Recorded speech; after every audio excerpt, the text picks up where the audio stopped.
Hi friends, இன்றைக்கி நம்ம hotel style மாதிரி வீட்டிலையே அரைச்சி விட்ட டிஃபன் சாம்பார் தாங்க செய்ய போகிறோம். இது ரொம்ப ரொம்ப டேஸ்ட்டாக இருக்கும், சூப்பராக இருக்கும். கண்டிப்பாக ட்ரை பண்ணி பாருங்கள். இந்த சாம்பார் ரைஸு, பொங்கல், இட்லி, தோசை எல்லாத்துக்கும் ரொம்ப மேட்ச் ஆகும். அவ்வளோ சூப்பராக இருக்கும். இது எப்படி பண்ணலாங்கிறது பார்க்கலாம். ஃபஸ்ட்டு வந்து நம்ம துவரம் பருப்பு எடுத்துக்கிறோங்க.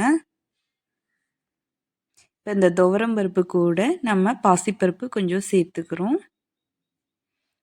இப்போ இந்த மாதிரி எடுத்துகிட்டு நம்ம இந்த ஒரு கப்பில் மெஷர்மெண்ட் பண்ணியிருக்கோம். 3/4 கப்பு துவரம் பருப்புனா ஒரு 1/4 கப்பு வந்து இது பாசிப்பருப்பு. இது கூட வந்து பூசணிக்காய். இதை நல்லா எல்லாத்தையும் வாஷ் பண்ணிவிட்டு குக்கரில் சேர்த்துக்கோங்க. தண்ணி வச்சு ஒரு 5-6 விசில் விட்டு எடுத்துக்கோங்க. இப்போ இது நல்லா வெந்து வரட்டும். இது கூட 2 டேபிள் ஸ்பூன் வந்து கொத்தமல்லி சேர்த்துக்கோங்க. தனியான்னு சொல்லுவோம்ல, அது சேர்த்துக்கோங்க. இப்போ இந்த மசாலா வறுத்தெடுக்க போகிறோம். இப்போ இது கூட சீரகம் சேர்த்துக்கோங்க. 1 ஸ்பூன் சீரகம், ஒரு 1/4 டேபிள் ஸ்பூன் வந்து வெந்தயம் சேர்த்துக்கோங்க. இப்போ இது கூட வந்து 1 டேபிள் ஸ்பூன் கடலைப்பருப்பு சேர்த்துக்கோங்க. இப்போ இந்த மசாலா எல்லாத்தையும் நம்ம வறுத்து தான் அரைக்க போகிறோம். இப்போ இது கூட ஒரு 6லேருந்து 7 வரமிளகாய் சேர்த்துக்கோங்க. உங்களுக்கு காரத்துக்கு தகுந்த மாதிரி சேர்த்துக்கோங்க. இதை எல்லாத்தையும் நல்லா வறுத்துக்கலாங்க. இப்போ இந்த இடித்து வச்சு அரைச்சி வைக்கிற சாம்பார் வந்து சும்மா சூப்பராக இருக்குங்க. செம்ம டேஸ்ட்டாக இருக்கும். நம்ம மசாலா பொடி எதுவுமே நம்ம சேர்க்க கிடையாது. இதே மசாலா தான் இந்த சாம்பாருக்கு. இப்போ நம்ம வறுத்து ஃப்ரெஷ்ஷாக அரைச்சி வைக்கிறோம். அதனால இந்த சாம்பார் வந்து சூப்பராக இருக்குங்க. டேஸ்ட்டு சூப்பராக இருக்கும். கண்டிப்பாக இது மாதிரி ட்ரை பண்ணி பாருங்கள். இது அரைக்கிறது ரொம்ப டைம் எடுக்காது. சீக்கிரம் வறுபட்டுரும். ஒரு 5 நிமிஷம் கூட ஆகாதுங்க. டக்குன்னு வறுத்துரும். இங்கே பாருங்கள், வறுத்தாச்சு. அதை நல்லா மிக்சியில் அடித்து எடுத்துக்கலாங்க. இது கூட ஒரு லெமன் சைஸ் வந்து புளி சேர்த்துக்கோங்க. இதை நல்லா ஊற வச்சுக்கலாம். இப்போ நம்ம சாம்பார் தயாராகிறதுக்குள்ள புளி ஊறிடும். இப்போ ஒரு 2 டேபிள் ஸ்பூன் வந்து 3 டேபிள் ஸ்பூன் எண்ணெய் ஊற்றிக்கிங்க. இப்போ இந்த எண்ணெய் நல்லா காஞ்சதுக்கப்புறம் ஒரு 20 சின்ன வெங்காயம் சேர்த்துக்கோங்க. இந்த சாம்பாருக்கு சின்ன வெங்காயம் தாங்க சூப்பராக இருக்கும். இல்லைனாலும் நீங்கள் பெரிய வெங்காயம் சேர்த்துக்கோங்க. ஆனால் இந்த சாம்பாருக்கு சின்ன வெங்காயம் செம்மையாக இருக்கும். இது கூட 2 பழுத்த தக்காளி சேர்த்துக்கோங்க. இப்போ 2 பச்சை மிளகாய் சேர்த்துக்கோங்க. கிள்ளி போட்டு சேர்த்துக்கோங்க. இப்போ இது எல்லாமே நல்லா வதங்கி வரணுங்க.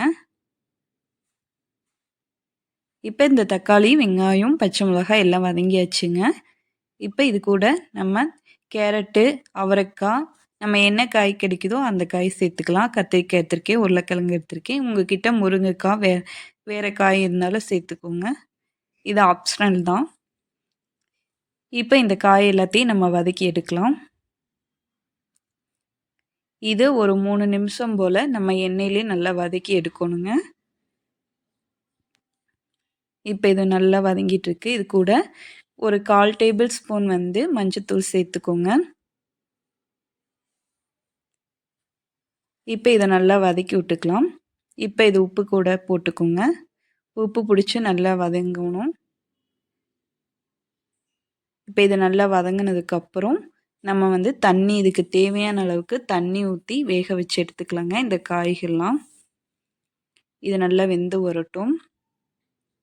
இது ஒரு 10 நிமிஷத்துலேருந்து 15 நிமிஷம் ஆகுங்க. காய் எந்தளவுக்கு குக் ஆகி வரும் அந்தளவுக்கு நல்லா வெந்து வந்ததுக்கப்புறம் நம்ம மற்ற பொருள்லாம் சேர்த்துக்கலாங்க. இப்போ ஒரு 10 நிமிஷம் கழிச்சு பார்க்குறேங்க. காய் வந்து நல்லா ஓரளவுக்கு வெந்து வந்துருச்சுங்க. இப்போ நம்ம வந்து கரைச்சி வச்சுருக்க புளித்தண்ணி சேர்த்துக்கலாங்க. இப்போ புளித்தண்ணி சேர்த்துட்டோம். இதை நல்லா கிளறி விட்டுக்குங்க. இப்போ காய் வந்து கிட்டத்தட்ட ஒரு 80லேருந்து 90% வெந்துருச்சு. இப்போ நம்ம அரைச்சி வச்சுருக்க மசாலாலாம் சேர்த்துக்கலாம். ஆல்ரெடி நம்ம வறுத்தோம்ல, அந்த மசாலா தான் நான் மிக்சியில் போட்டு எடுத்து வச்சு இதில் போடுறேங்க. லாஸ்ட்டாக தான் போடணும் இந்த மசாலா. முதல்லே போட்டோம்னா இது நல்லா இருக்காது. இப்போ காய் வெந்ததுக்கப்புறம் தான் மசாலா போடணும். மசாலா போட்டு ஒரு 2லேருந்து 3 நிமிஷம் வரைக்கும் இந்த மாதிரி குக் பண்ணிக்கோங்க. இப்போ நம்ம பருப்பு வந்து வேக வச்சு எடுத்து வச்சுருக்கோம். இந்த பருப்பு கூட நான் பூசணிக்காய் சேர்த்துருக்கேங்க. அதுதான் இந்த டிஃபன் சாம்பாரோட ரகசியமே. பூசணிக்காய் சேர்க்கையில் நம்ம சாம்பாரோட டேஸ்ட் வந்து சூப்பராக இருக்குங்க. இப்போ இதை நான் வந்து தண்ணி கரெக்டாக ஊற்றுனால பருப்பு வந்து கொஞ்சம் கெட்டியா இருக்க மாரி இருக்கும். லைட்டா தண்ணி ஊத்தி இந்த மாரி மசிச்சு விட்டுக்கிறேங்க. இத நம்ம காய் கூட சேர்த்துக்கலாம். இப்போ இந்த பருப்பு இந்த இதெல்லாம் ஊத்திடலாங்க. கெட்டியா இருந்துச்சுன்னா கொஞ்சம் நீங்க தண்ணி சேர்த்துக்கோங்க.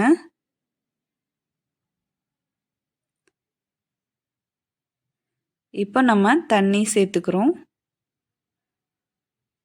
இத நல்லா கலக்கி விட்டுக்கலாங்க. இப்போ காய் வந்து குக் ஆயிருச்சுங்க. நல்லா வெந்துருச்சு. அதுக்கப்புறம் லாஸ்ட்டா தான் நம்ம பருப்பு சேர்த்துருக்கோம். அதனால நல்லாயிருக்கும் உங்களுக்கு பார்த்தீங்கனாலே தெரியும். இப்போ உப்பு போட்டுக்கலாங்க. உப்பு நான் ஆல்ரெடி கம்மியா தான் போட்டேன். இப்போ ஒரு 3/4 டேபிள் ஸ்பூன் வந்து பெருங்காயத்தூள் சேர்த்துக்கோங்க. இது கடைசியில தான் நம்ம சேர்க்குறோம். இப்போ இது ஒரு கொதி வரட்டும். அதுக்குள்ள நம்ம தாளிச்சிடலாங்க. தாளிப்பு குடுத்துருவோம். இப்போ தாளிக்கிறதுக்கு தேவையான அளவுக்கு எண்ணெய் ஊத்திக்கங்க.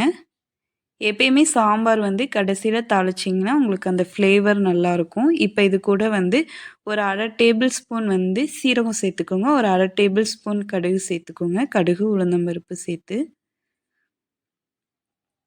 இப்போ இது நல்லா பொரிஞ்சு வரட்டுங்க. இப்போ இது வந்து பொரிஞ்சிட்டு இருக்கையில, நம்ம ஒரு 2 வரமிளகாய கிள்ளி சேர்த்துருக்கோம். இதை நல்லா எண்ணெயில வதங்கட்டும். இப்போ இது நல்லா வதங்கி வந்ததுக்கப்புறம், நம்ம லாஸ்ட்டா கருவேப்பிலை சேர்த்துக்கலாம்.